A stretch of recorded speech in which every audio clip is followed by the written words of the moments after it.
Well, hello everyone. This is Nadasfan with you again today. I'm taking another look at the MLB 11, the show demo. Now I know I brought you a couple videos on the demo already. One was a quick gameplay, pretty inferior graphics as I recorded it with live commentary, but using a tube catcher. The quality left something to be desired on the video. And then I also brought you some decent video clips all kind of mashed together with no real commentary as I rushed that out as well. Well, here today I'm going to try to put it all together for you. I've got the HD video that you would expect, as well as my commentary, and a whole lot of it, because this video is a bit lengthy, as we're going to play through a whole game on the demo. And now when I say a whole game, the demo is limited to 4 innings, so this will be a 4-inning game. I'm going to try to bring it to you all in one video here. As you see, some clips of the stadium here, AT&T Park, when we are getting ready for a rematch of last year's World Series between the Texas Rangers and San Francisco Giants. So those are the two teams that you get here in the demo. Very typically it's the World Series teams. More often than not, that's what is included in the demo. So as you see Lincecum warming up here, you'll get a taste of the opening sequences here, how they set up a ball game in MLB 11, the show here. So slightly different graphics here for the starting lineups than the years previous, but you know, the same idea, the same premise, giving you a broadcast feel to the opening of a ball game here. So just a little note about my settings in this game, and one of the beauties of this game really is the multitudes of settings you can use when it comes to number 1, presentation, and number 2, cameras that you use in this game. Right here I'm using a fairly standard batting camera as I swing at a pitch inside here. We'll get to the hitting and pitching and fielding changes here in a minute here as I swing at strike 2. So anyway, as I was talking about the cameras and the presentation, returning from last year is the option to do the regular broadcast presentation that the show has always had, or you know, what they came up with last year was real-time presentation as an option. As you see this ball hit to right field here, 4 and out, the first out of the ball game. Real-time presentation, as you see, is what I have chosen here, and it follows what is happening on the field. The camera just cuts to different parts of the field as it goes, but it is all based on the in-game engine, what players are doing at that point. It is not based on cutscenes. So as you see here, here's one point where it is based on a cutscene of the umpire. But in general, a ball is hit, you know, if it follows a play, runner is out, and they'll show him going back to the dugout. They'll show the ball being thrown around the horn. They'll show a reaction of the pitcher, etc., etc. So there are subtle differences between real-time presentation, as there's a terrible at-bat by Kinsler, well, by me controlling Kinsler there. And one of the reasons for that, if you do not know, is that the show this year has gone to analog controls. Yes, folks, those of you who are fond of the buttons, you can, I believe, set the settings back to the buttons. Boy, as they squeeze the strike zone on me there, calling that one a strike on Hamilton. But you can go back to the buttons if that's what you prefer. But there's an all-new challenge of learning the analog stick here as it pertains to hitting and to pitching. As there you see they've got 1, 2, 3 in the first, and I'll have to go to pitch now. So while Lincecum comes to the dugout here, you'll see the Giants line up, and you'll see something new to the game this year. Now, it's not new that they have pitchers warm up. Your relief pitchers would have a warm-up session of about 8 pitches entering the game last year. But this year you've got the starter warming up, and the big difference is I'm using the analog stick here to pitch. I'm pulling down on the stick and then back up. And not only is it the timing of when you pull back and then back forward, but then you're also flicking to left or right to determine where the ball is going in the strike zone. So if you pull back here, if you watch the meter, it's pulled back slowly. You flick back up when you hit that center point, and then back up. Now, if you flick that straight up in a very straight line, ball will pretty much go to the center of the plate. If you are left or right, the ball is going to, judge. It's going to go accordingly in the strike zone.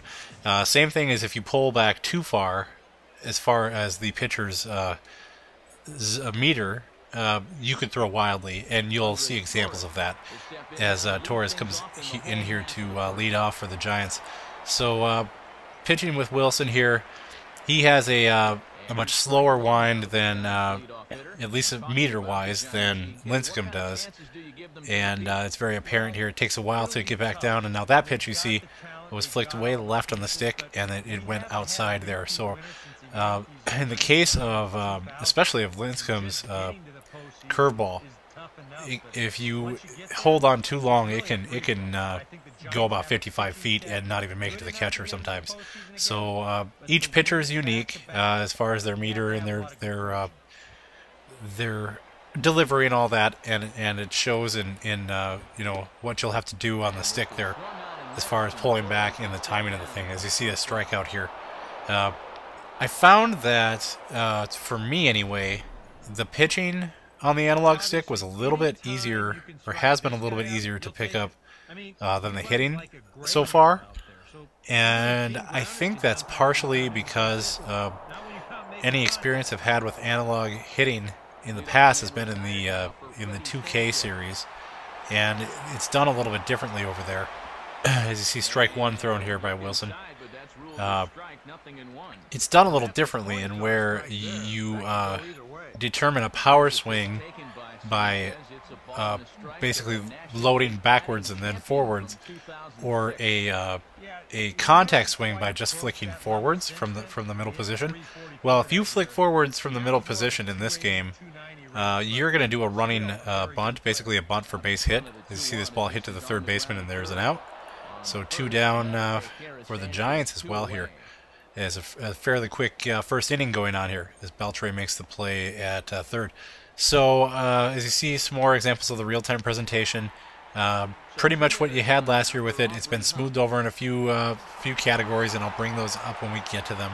There's a few, I don't know that you want to call them glitches, but a few things that were fixed up from the presentation last year, especially when it comes to home runs. So they're starting Huff off with a strike, 0-1 here now, and going to come back with a slider over the plate for strike 2. So quickly 0-2. I personally like the analog controls when it comes to pitching.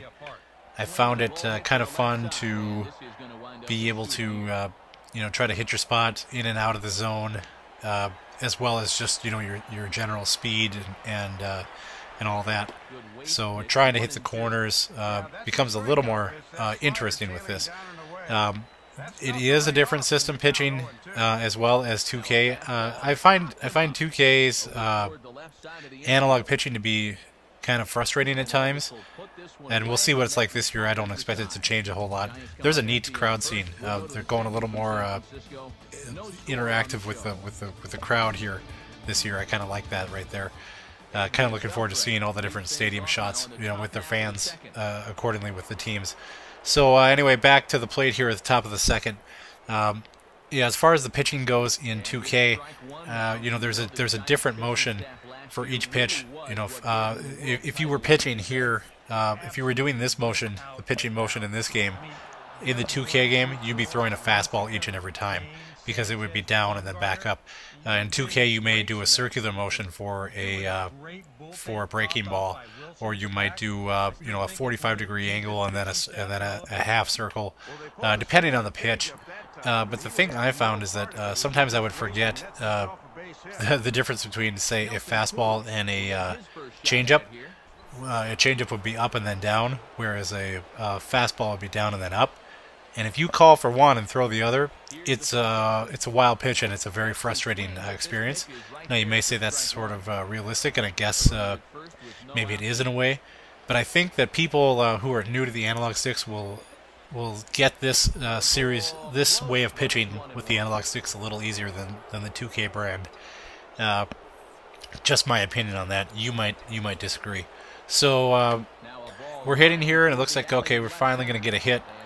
Well, we got 2 hits, actually. We got 2 men on here with nobody out. So, pretty cool. I didn't mess with every setting. I did mess with some of the settings as far as presentation. So I didn't get into the...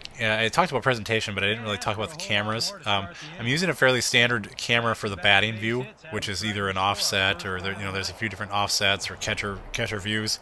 I believe this is one of the offset, or it might just be the wide angle, because I like to see quite a bit of the park around me. So, but this is fully customizable this year. This is really cool, guys. It don't think at all was meant to be featured in the demo.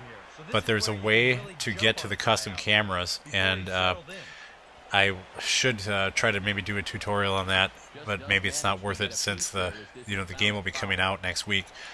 But if you go to your team select screen, you choose team select from the start screen once you're into the ball game, and say I'm Texas in this game. So say that you take your second controller and you move player 2, who, if you're playing alone, player 2 is in the middle, it's not on any team. But you slide it over to the team you're controlling, in this case it'd be Texas for me. And then you get back out of that screen. You will then see that the camera tab that was grayed out previously is now available to you, and you can go around and play with the custom cameras. So that means that you can choose from all the ones they've stocked in there, which include every Major League Baseball team's vantage point from their center field camera, because each ballpark is unique and each placement of the camera is different. So each one of the team's broadcast cameras, it is in real life, is there. So if you're a fan of your hometown team, and you're going to be able to play it just like you see it on TV, as far as the angle they put in. Now, if you're not satisfied with those, and believe me, there's a lot, and a lot to choose from, and that would be good enough. But if you're not satisfied from those, you can totally go in as if you were doing a replay, and pick your slide everything around, left, right, zoom, cut back. If you want a very wide angled, almost like a spectator view, you can do that. If you want a very narrow tunnel vision type situation when you're hitting or pitching, you could set that up as well. So the camera angles are fully customizable for both pitching and hitting this year, and you can mess around with it in the demo by taking the second controller and sliding it over to the team that you're controlling, and then just go ahead and put it back when you're done making the changes. So it'll ask you if you want to save them and all that, and they'll carry on from if you restart the demo from the end of the game, they'll carry on to the next game. Here you see a ball in the gap. Now here was one little problem I had. Had a little issue with getting my runners to run. Well, specifically my runner running to second base there. So I was a little frustrated he didn't get a double there. It's probably me just not taking the time to remember what my buttons are for base running here, as I've been playing 2K as well as the show this last year. So here's a pitch out with nothing doing. He did get the 2 RBIs on that hit, but he should have been at second, no problem. So those are the things I'm finding. Okay, on the offensive, there's a nice view now, a little different view of the pitch out that we didn't see last year. Focusing more so on first base there. So that's a little bit new addition. So here you see a check swing. He's going to say no swing, didn't go around. But anyway, so for batting, you have to make sure that you pull back and basically trigger your swing before swinging. And obviously check swings are in there. You're seeing a bunch of them here, and you can still guess pitch, all that good stuff. So it took me longer to get a feel for the hitting, I felt, than to get used to that than the pitching. But I think they both potentially can be fun. So we're through 2 innings here, or top of the second anyway. Texas has a 2-0 lead. in our demo game here as Buster Posey comes to the plate in the bottom of the second. So let's see here. More impressions on what I've seen so far. I've seen a pretty smooth game. I mean, I'm liking what I see so far. You know, a lot of the things you may watch this and say, "Oh, it looks just like last year," and people have a tendency to say that, and you wouldn't be entirely wrong saying that. A lot of the things are very similar to last year, and what I say to that is, you know, in my mind, this, and in a lot of people's mind, this is the best baseball sim going out there, and you know, you're building upon the success you've had in the past, so you don't want to radically come out and change the game just for change's sake. You want to build on the things you've done well and polish it off and make it more and more like that game day experience you would see. And I think they've done a pretty good job with that. As you see, well, I could do without the runner clipping right through the first baseman there as I say that, but that's just a little graphical issue. So you know, there's from the beginning of these series, both the show and 2K, debate back and forth as to who has the better franchise. If you're a PS3 user, if you game on the PS3, then you have a choice. If you're strictly on the 360, then unfortunately you don't have a choice, and you're stuck with the 2K series, as this is a Sony exclusive. So anyway, as far as I think the camera angle I used here was one of the team-specific ones when I was pitching. I can't for the life of me remember which one it was. I tell you, it's probably not Minnesota, because that one is one of the more high-angled ones. And I did play around with that in one of the other demo videos, but I chose something else this year, or this time, and I can't remember which one it was.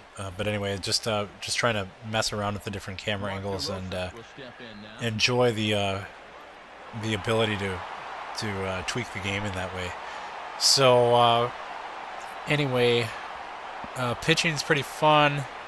Hitting, I'm kind of behind the curve on here, but hopefully that'll get better as I have more time with this and the retail copy of the game, with the option always to go back to using the buttons, as you see a base hit there. I was a little frustrated in the field at first as well. I do like the analog throwing fielding system, and there are fake throws in the game now, which is kind of cool. I have not by any means mastered that, or I don't even think really attempted a fake throw, but I know that they're in there. If you're playing especially a human opponent, and to try to fake them out that you're throwing in one place and get them off the bag, that's kind of a neat feature. So here you've got Tejada at the plate, and he lines out to left. So there's 2 innings in the books.